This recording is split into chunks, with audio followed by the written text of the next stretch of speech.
Hello friend, इस YouTube channel पे आप सबका स्वागत है।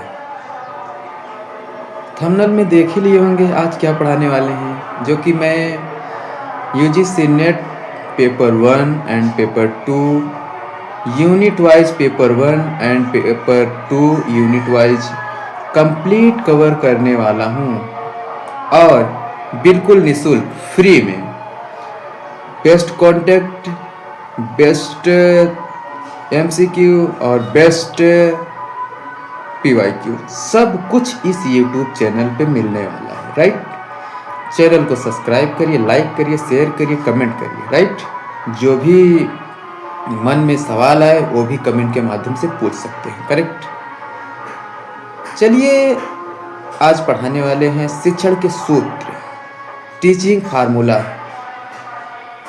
ठीक है, सूत्र मतलब होता है स्ट्रक्चर, ढांचा।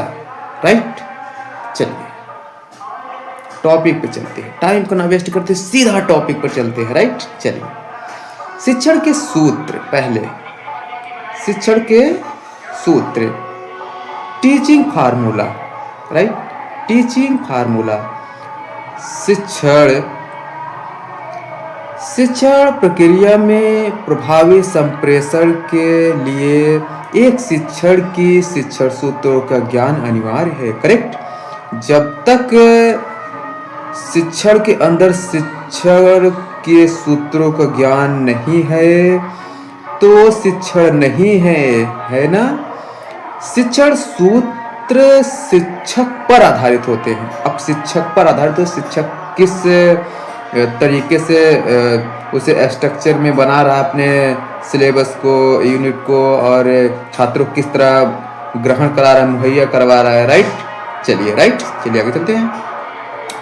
पहले ये देखिए, शिक्षण सूत्र को निम्न रूपों में समझा जा सकता है। निम्न मतलब है ना, कई चीजों में समझा जा सकता है। राइट, चलिए आगे चलते हैं। पहले अब ये देखिए, शिक्षण प्रक्रिया में प्रभावी संप्रेषण के लिए एक शिक्षण की शिक्षण सूत्रों का ज्ञान अनिवार्य है, जो कि मैंने बता ही दिया। राइट, अब इसे समझ लीजिए। शिक्षण सूत्र शिक्षक पर आधारित होते हैं। ठीक है, जो सूत्र है शिक्षक पर आधारित होते हैं। करेक्ट, शिक्षण सूत्र को निम्न रूपों में समझा जा सकता है। राइट, चलिए आगे चलते हैं। पूर्व से अंश की ओर।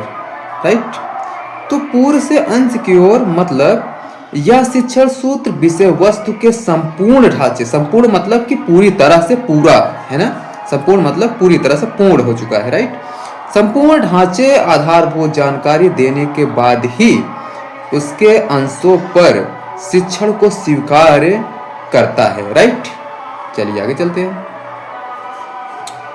प्रत्यक्ष से अप्रत्यक्ष की ओर।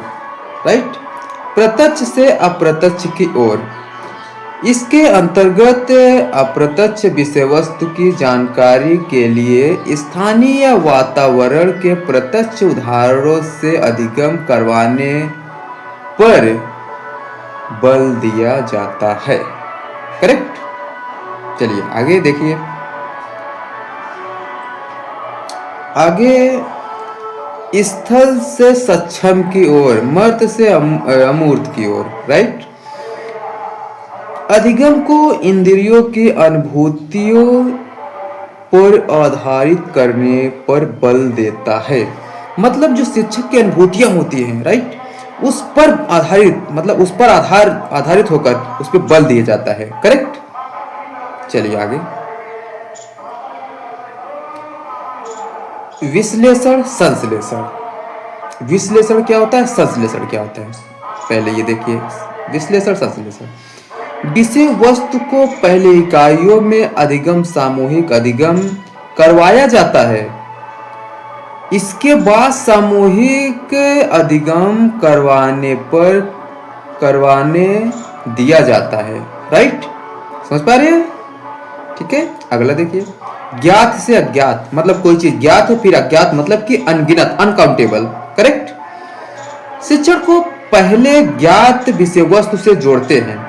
शिक्षण जो है पहले ज्ञात है उसे विषय वस्तु से जोड़ते हैं, फिर अज्ञात की ओर बढ़ते हैं। मतलब जो पहले विषय वस्तु में ज्ञात चीज है उसे पहले जोड़ेंगे, राइट। उसके बाद जो अज्ञात है उसे बाद में जोड़ेंगे, करेक्ट।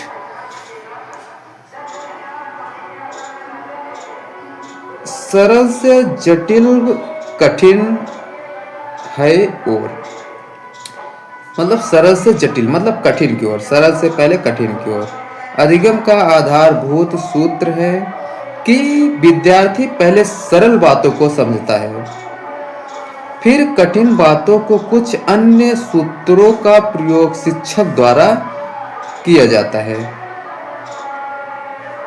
अधिगम का आधारभूत सूत्र है कि विद्यार्थी पहले सरल बातों को समझता है, जो विद्यार्थी पहले सरल बातों को समझेगा, फिर कठिन बातों को, ठीक है, अन्य सूत्रों पर प्रयोग शिक्षक द्वारा किया जाता है, राइट।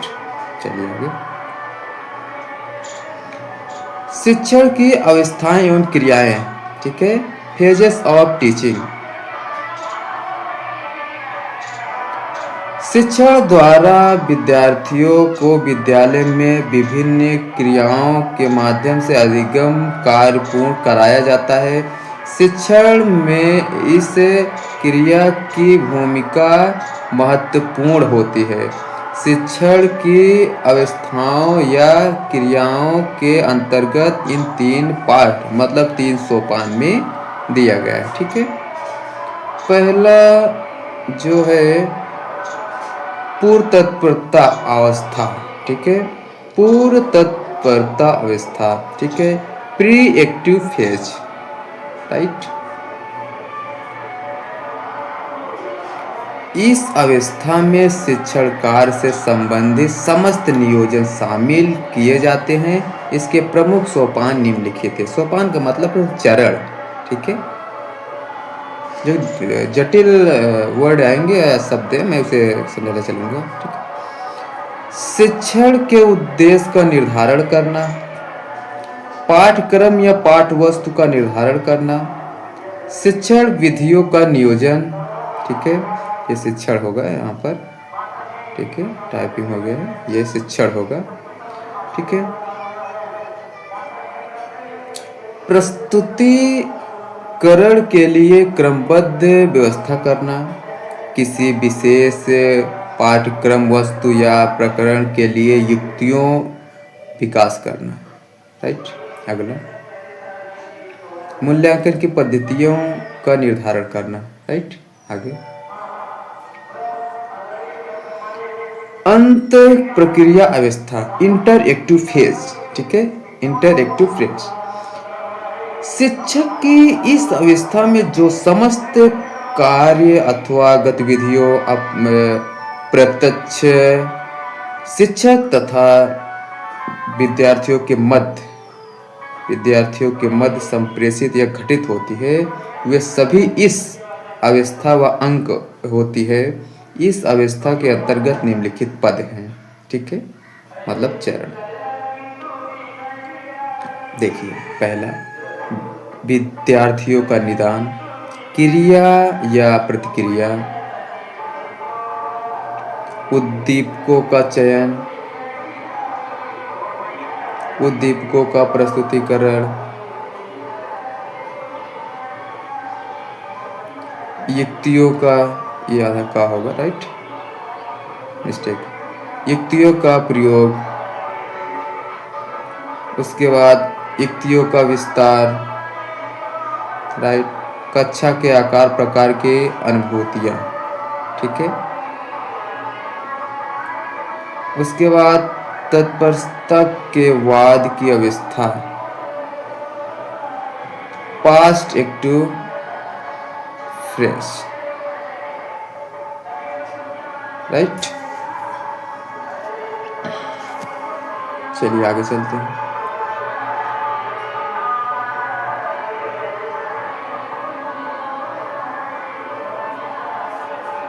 इस अवस्था में शिक्षण मूल्यांकन से संबंध होता है। मूल्यांकन के अभाव उद्देश्य पूर्ण नहीं होता है। किसी कार्य के लिए निर्धारित उद्देश्य को किस हद तक हासिल या प्राप्त किया गया है वह हमें मूल्यांकन से ही ज्ञात होता है। हासिल या ज्ञात इसे अवस्था में निम्नलिखित क्रिया निहित। निहित का मतलब होता है शामिल, राइट, याद रखना। निहित का मतलब होता है शामिल, ठीक है। जो क्लिष्ट शब्द आएंगे, जटिल शब्द आएंगे, मैं उसे बताते चलूंगा, ठीक है, राइट। चलिए आगे चलते हैं। शिक्षण उद्देश्य की प्राप्ति। पहले समुचित मूल्यांकन विधियों का चयन। शिक्षण द्वारा व्यवहार में परिवर्तन। मूल्यांकन के आधार पर शिक्षण की विभिन्न क्रियाओं के संदर्भ में निर्णय, राइट। अभिप्रेरणा शक्तियां, मोटिवेशन पावर, किसी भी व्यक्ति के व्यवहार में स्थायित्व लाने का कार्य प्रेरणा के बिना अधिगम संभव नहीं है। अभिप्रेरणा के माध्यम से ही शिक्षक विद्यार्थियों के व्यवहार को नियंत्रित करता है, साथ ही शिक्षण को प्रभावशाली बनकर उनके लक्ष्य की प्राप्ति में सहायता करता है। अभिप्रेरणा के दो पद होते हैं, ठीक है, जो शिक्षण के कार्य में बहुत उपयोगी हैं, ठीक है। अभी ये दिखाते हैं, ये हैं, ये इंग्लिश है, ये हिंदी दिखाते हैं, राइट। ये रहा वाह प्रेरणा, एक्सटर्नल मोटिवेशन, आंतरिक होना चाहिए यहाँ पर, राइट, आंतरिक, ठीक है, यहाँ आंतरिक होना चाहिए, ठीक है, आंतरिक यहाँ होना चाहिए, ठीक है, सही कर लेना। उसके बाद ये आंतरिक होगा, ठीक है, ये आ होगा, राइट, आंतरिक, ठीक है। आंतरिक अभिप्रेरणा, इंटरनल मोटिवेशन, राइट। अभिप्रेरणा का शैक्षिक महत्व, education important of motivation, right. अधिगम के लिए प्रोत्साहन, सही है, अधिगम के प्रोत्साहन, व्यवहार में परिवर्तन, अधिकारी ज्ञानार्जन हेतु, अनुशासन विकसित, मार्गदर्शन हेतु, ठीक है, ये सब पार्ट याद कर लेना, राइट। सामाजिक व चारित्रिक गुणों, उच्च आकांक्षा हेतु, राइट।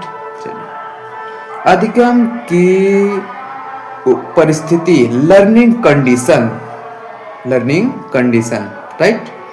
लर्निंग कंडीशन सीखने की प्रक्रिया के साथ साथ लर्निंग कंडीशन अस्थियां होती है, राइट। चलिए,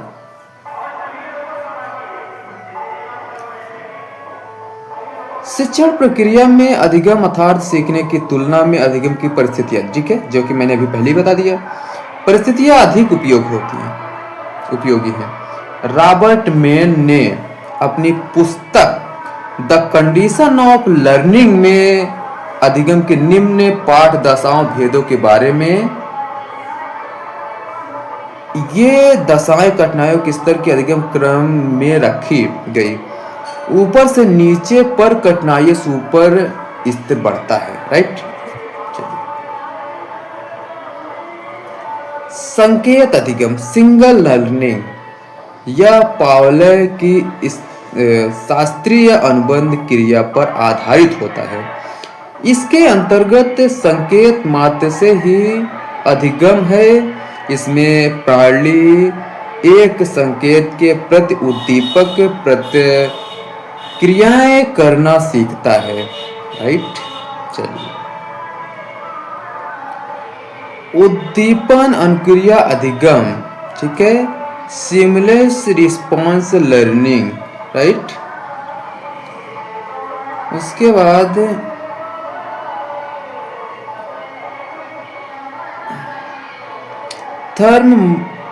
थर्मडाइक के संवादवाद स्किनर ने सक्रिय अधिगम का रूप है। मैंने इस अधिगम के अंतर्गत एक भौतिक अधिगम तथा स्किनर के कार्य अनुसंधान को रखा। श्रृंखला अधिगम चयन लर्निंग। इस अधिगम में दो या दो से अधिक, एक से अधिक उद्दीपन अनुक्रियाएं आपसी समन्वय से एक श्रृंखला अधिगम का निर्माण करती है।